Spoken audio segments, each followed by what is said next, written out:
Assalamualaikum warahmatullahi wabarakatuh. Alhamdulillahirabbil alamin, wassalatu wassalamu ala asrafil anbiya'i wal mursalin wa ala alihi wa ashabihil mujahidin at-tahirin. Amma ba'd. Sobat Auladi yang dimuliakan oleh Allah Subhanahu wa taala. Seringkali kebaikan Allah itu kita pandang dari sudutnya yang materi. Allah itu baik kalau kita punya harta yang banyak, tanah yang luas, pabrik yang di mana-mana. Sementara kalau cuma sekedar itu kebaikan Allah, terlalu sedikit orang yang mendapatkannya. Padahal kebaikan Allah tidak pernah berhenti dan meliputi seluruh makhluk hidup.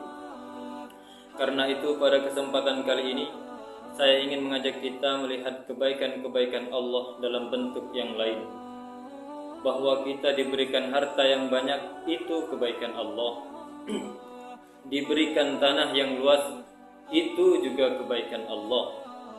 Diberikan perusahaan, pabrik di mana-mana itu juga kebaikan Allah.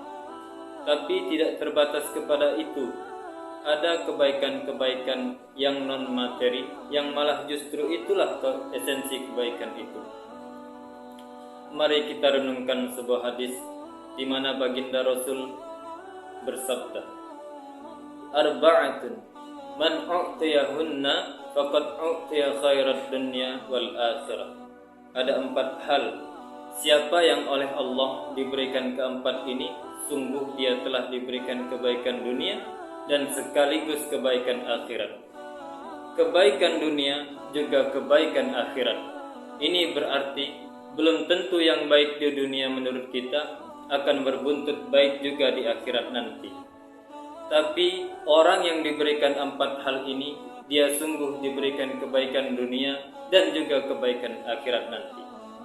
Apa 4 perkara ini? Yang pertama, qalban syakira. Orang yang oleh Allah diberikan hati yang pandai bersyukur. Ada ungkapan, my heart is my home. Hatiku adalah rumahku.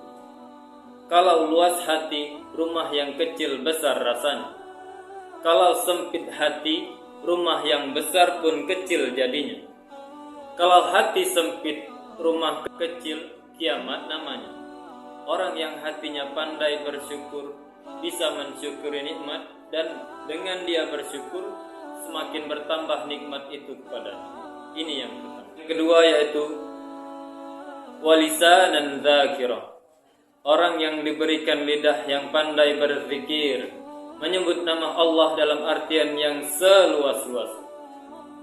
Tasbih ya zikir, tahmid ya zikir, tahlil ya zikir. Tapi ada fenomena lain, melihat apapun yang mengagumkan dia kembali kepada Sang Maha Pencipta. Itu pun zikir. Melihat semesta jagat raya, melihat bintang gemintang bertaburan di angkasa, melihat lautan luas terhampar biru membentang, melihat gunung tinggi menjulang ke angkasa, semuanya mengingatkan dia kepada Allah. Itu pun zikir. Diberikan lidah yang pandai berzikir, mengingat Allah dalam segala keadaan. Dan bukankah Islam mengajarkan seperti itu? Dari hal-hal yang paling kecil, memulai pekerjaan, bismillah. Melihat sesuatu yang hebat, masya Allah. Melihat sesuatu yang luar biasa, subhanallah. Terkejut, astaghfirullah. Berjanji, insya Allah. Semua dikaitkan dengan Allah. Inilah zikir. Hidup yang larut dalam alur ketuhanan. Yang ketiga, wa badanan 'alal bala'i sabirah. Beruntung orang, diberikan kebaikan orang kalau dikaruniai badan yang tegar. Badan yang tegar menghadapi bencana, tegar menghadapi cobaan, kuat menghadapi tantangan. Tantangan itu penting, sebab kalau tidak ada tantangan kita akan tidur. Cobaan juga kita perlukan, tapi kalau kita tidak sanggup menahannya, larut oleh cobaan itu, kita akan kalah karenanya. Orang yang baik diberikan kebahagiaan dunia akhirat, punya badan yang tegar menghadapi cobaan. Apa cobaan Allah? Dua macam. Satu ayat menjelaskan wa nabluukum bil khairi wasyarri. Kami akan coba kamu, kami akan uji kamu dengan yang baik dan dengan yang tidak baik, dengan yang enak dan dengan yang tidak enak, dengan yang menyenangkan dan dengan yang tidak menyenangkan. Bukan cuma sakit cobaan itu, sehat pun ujian. Bukan cuma miskin ujian, kaya pun cobaan. Bukan cuma tidak punya jabatan cobaan, naik pangkat pun ujian. Itu yang ketiga. Yang terakhir, yaitu orang yang diberikan kebaikan dunia juga diberikan kebahagiaan akhirat adalah wa zaujatan salihah, diberikan istri yang salihah, pendamping. Tidak ada suami yang bisa sukses jadi apapun tanpa peran serta dan dukungan istrinya. Itu sebabnya baginda Rasul menikahi dengan Sayyidatuna Khadijah.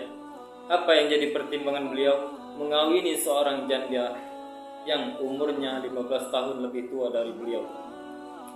Kalau sekedar memperturutkan hawa nafsu, mestinya tidak Khadijah yang dipilih baginda Rasul. Rumah tangga adalah awal kesuksesan kita di tempat lain. Karena itu, kalau diberikan istri yang salehah, itu sudah kebaikan dunia dan juga sekaligus kebaikan akhirat.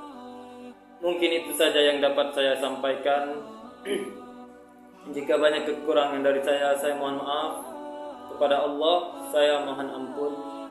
Saya akhiri, billahi taufiq wal hidayah. Wassalamualaikum warahmatullahi wabarakatuh.